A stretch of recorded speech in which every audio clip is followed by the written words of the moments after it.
may make you angry at things, and I may piss you off. You might even get mad at me, but that's okay. As long as that mechanism inside that's making you feel is working. We're in a synthetic digital world, so we need to get out of that for a minute and get back to the heart, get back to the feeling, get back to that fire, get back to that blister on your big toe that hurts. What a way to introduce Brother Ernie. I gotta shout out Dalton Higgins. Blah, blah, blah, blah. Yeah. Dalton Higgins was the first person that I believe brought Brother Ernie to Toronto at the Harbourfront Centre. And I had an opportunity to go to that panel and listen to Brother Ernie speak. And he spoke about photography, he spoke about Indigenous issues, he spoke about rhythm and life and the heartbeat that connects each and every single one of us. And at that very moment I said, okay, I need to speak to this brother. And I went up to him right after that conversation and I said, I've been a photographer for about 5 years. At that time, I met you about 5 years ago. And I said, listen, I really want to build with you. I know you started in your photography journey through documenting graffiti. Let me show you the alleyways. So I think it was right after that, we just got in a car and we started rolling. And the journey continued from there. Brother Ernie's come to Toronto a few times through the work that we've done and other works with great people in the city. And there was one conversation that I did in the basement of the Manifesto office. I don't know if whoever was there, it was about, maybe it was supposed to be a 45-minute discussion, and it probably lasted 3 hours, and it felt like a boot camp. Like we all were like tightening up our straps and doing push-ups at the end of that. And you know, to have him back here as part of this 40 years exhibition, the idea of 40 years was to tribute a lot of the photographers who have been documenting this culture, and we'll have a conversation about the word culture and if we determine it is a culture or not, because Ernie has his own views on these things. But the first person that I reached out to was Brother Ernie, because his photographs are some of the most profound images in hip-hop's history, and beyond that, the message that goes with those images is actually even more profound, in my opinion.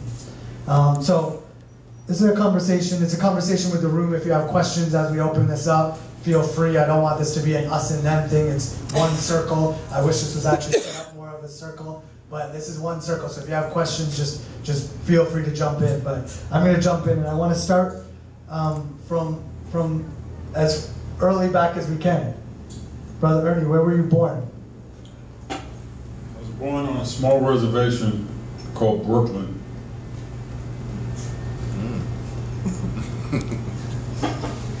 Small reservation you choose to call it. Tell me about that. It's getting less and less reserved, but that's where I was born. I was born in Brooklyn. And people look at me and they say, well, what reservation are you from? What res are you from? I said, Brooklyn. And it takes them a minute to marinate that in their head. He was talking about Dalton Higgins. I don't know how many of you know Dalton Higgins, but he's a great brother. He's Jamaican, and he's a beautiful brother. But the way I met him, I think, is as interesting as anything we can talk about tonight. I was invited to be a guest speaker at the first hip-hop political movement conference, and brothers from Dead Prez, from the whole spectrum were there. There were some brilliant people, and they spoke at great length, and they asked me to speak, and I saw this huge assemblage of people, and I noticed everybody was happy. The night before I had watched them, they were drinking and smoking weed. Everybody was happy. It was a good vibe. And, you know, the guys and girls were all doing their thing, you know, and dancing. And I asked them, I said, how many of you were out partying last night? And they all raised their hands, most of them. I said, you all came from everywhere, Japan, you know, the West Coast, everywhere. This was in Newark, New Jersey. And, you know, I was getting them open and telling me, they were telling me how much fun they had. And I said, good. That means you're going to be some dumb motherfuckers tomorrow, because you have this one chance to unite and make a political stance, to make economic contact, to make social contact, to unite the male, the female, the black, the white, all this energy And instead you're out there fucking around and getting high. I said, that is a good, you know, I dissed everybody in the room. Dissed them, hard, dissed them. I said, you came here to party and bullshit. And I sat down and there was dead silence. And then all of a sudden, everybody stood up and started moving towards me. And of course, I usually have a couple of brothers. This time I had a couple of sisters that were doing my security. And they stepped in front of me. And these people were coming up to me to hug me and embrace me and thank me. And one of the people in that room was Dalton Higgins, who said, brother, I need to interview you. I need to know who you are. I said, yeah, whatever. And I was, you know, but he took me aside and he asked me had I ever been to Toronto. I said, no, I never even been to Canada, even though I have blood group here through the Cree people. And he said, you would love it and they would love you. And he expressed, you know, everything. And it took him a few years, but it finally got me to Toronto. And I had a show at Harbourfront, a big show, and gallery show. But that's the story. Because I had dissed everybody in that room so hard, that's how I ended up coming to Toronto. You guys ready to get dissed today? Yo, Screwface Capital, we're all about it. It's all good, yo. You know, when you get these opportunities to listen to pioneers, elders, like I'm going to be very, very, very quiet tonight. I'm just going to listen just like everybody else. Let me flip this real quick. I want to get into this picture right here. When did you pick up a camera?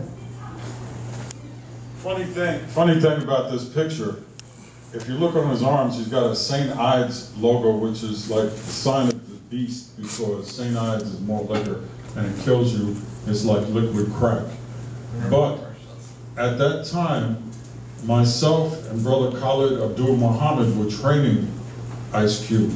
We were training him on what it means to be a man, what his music can do in revolutionary terms for waking people up, for exciting people, for making them glad to be alive, but also to give them a political edge, to make them gain control of their own reality. Well, on one of his songs, he said, he was dissing NWA, which was his original group, and he said, you can't be part of the Nigger for Life crew. NWA, Niggas with Attitude crew, with a white Jew telling you what to do. So the first time we heard that, we did the homework and we found out that Jerry Heller was the white Jew he was referring to, and that was blah, blah, blah. So it became part of history. The fact that at that point, Mr. Ice Cube was not excluded from everything is nothing short of a miracle. But seeing him on Are We There Yet and all these comic things shocks me, because we trained that brother. We trained him well. We trained him a lot of things. I even have videos of him where he said, had it not been for the brothers here in New York, he would never have known what it meant to be a man, especially a black man. So this was a very, very profound thing, and the fact that he's being embraced by Holly Weird is, you know, very strange, very strange. I don't know what he had to do to get past or to make reparations for that remark. But the remark was not what it sounded like. It was about Jerry Heller specifically and NWA, which was supposed to be a quasi-militant group. But actually, if you want to get really deep, NWA was put up to overshadow X-Clan, Public Enemy, Poor Righteous Teachers, and the other 5% gods and earths that were there to educate and uplift the people, and to take the 85% who were deaf, dumb, and blind and raise the dead. So NWA may seem like a militant or a gang-oriented group or a deep group, but actually, even without their knowledge, they were put up there to keep us deaf, dumb, and blind. Never forget that. That was not done by accident. Before I even get into your photo, that I'm going to get into in a little while. No, we can think about it. I want to ask you about this. So, I've heard the story where you said, you know, you and your brothers went to Ice Cube and you said, okay, we need to have a conversation and you brought him in. You did that quite a bit at that time, right? With a lot of artists. And I did it with every artist because, and this is very important, I looked at hip hop as the voice of the voiceless.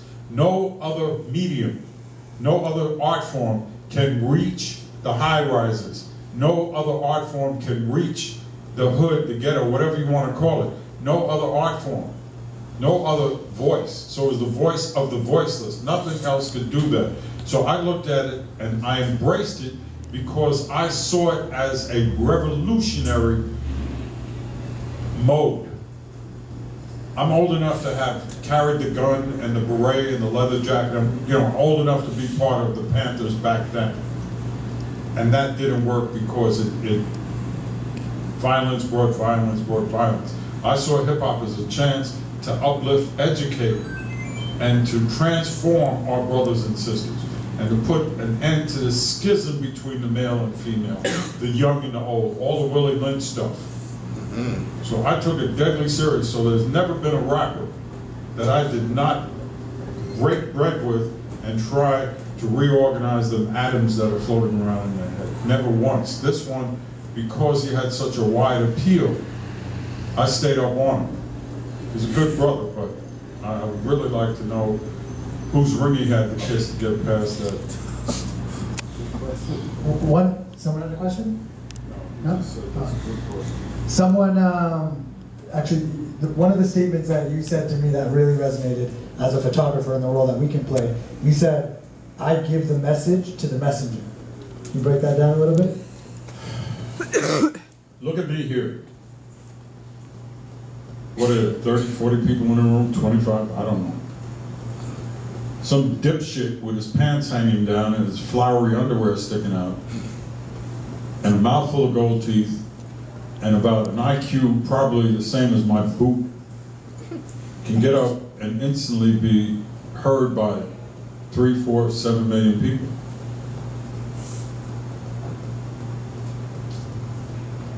So I cannot command that audience as they can, but goddammit, I can plant a seed in his ear or her ear and make her ashamed or him ashamed to not speak up for their people.